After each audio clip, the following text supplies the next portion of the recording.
I want to share another book with you guys. We just finished this one. It is called Understood Betsy.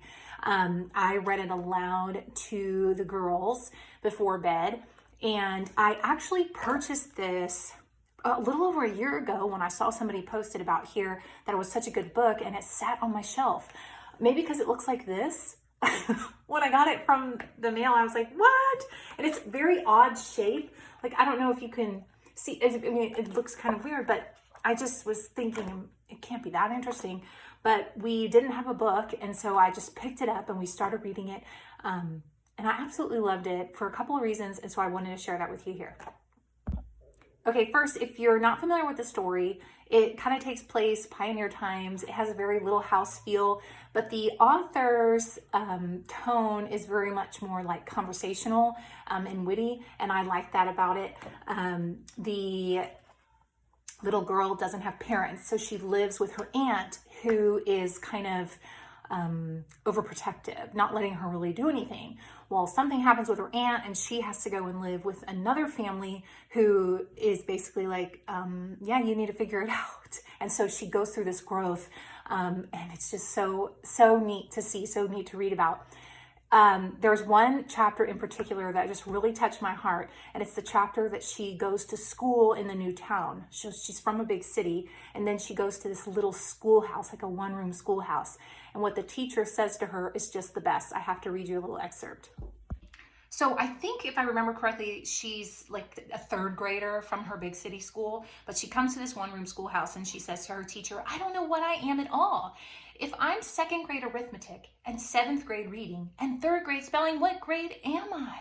And so she's so confused because the teacher's putting her with all these different kids based on what level she's at. And the teacher laughed at the turn of her phrase. You aren't any grade at all. No matter where you are in school, you're just yourself, aren't you? What difference does it make what grade you're in? And what's the use of your reading little baby things too easy for you just because you don't know your multiplication tables? Don't you just love that? Like, I read it and had chills.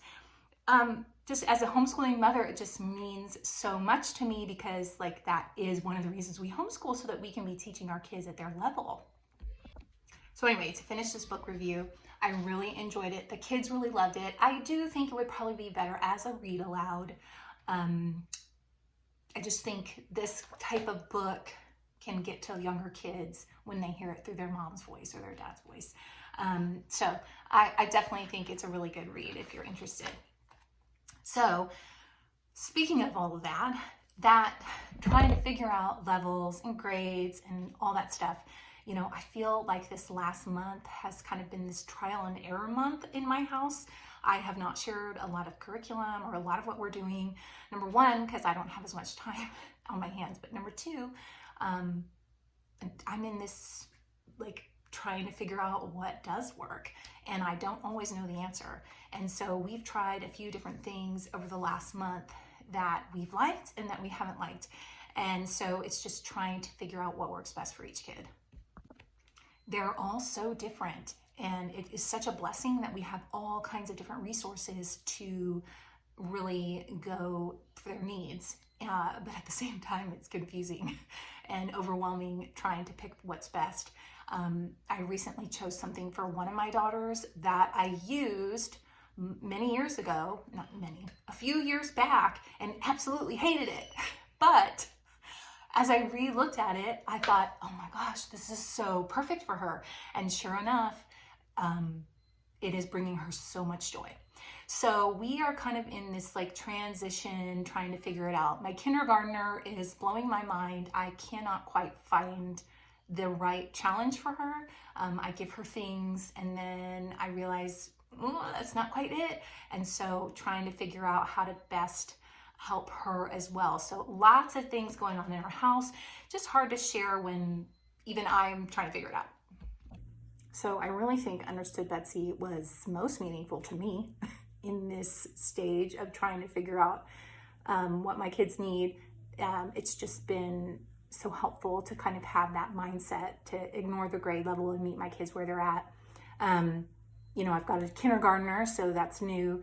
I've got one that's finished one program, so is ready for the next one and trying to figure out what I want to do for her, but I think we're on the right page, so that's good. And then I've got one that I want to challenge, and I want to push to do well, and instill that love of learning. So just trying to figure out these new phases that we're in has been a real kicker, but I'm very blessed to do that. So not sharing as much here as usual, not because I don't want to, but because I'm human and I'm still figuring it out myself. So anyway, hope y'all are having a great week.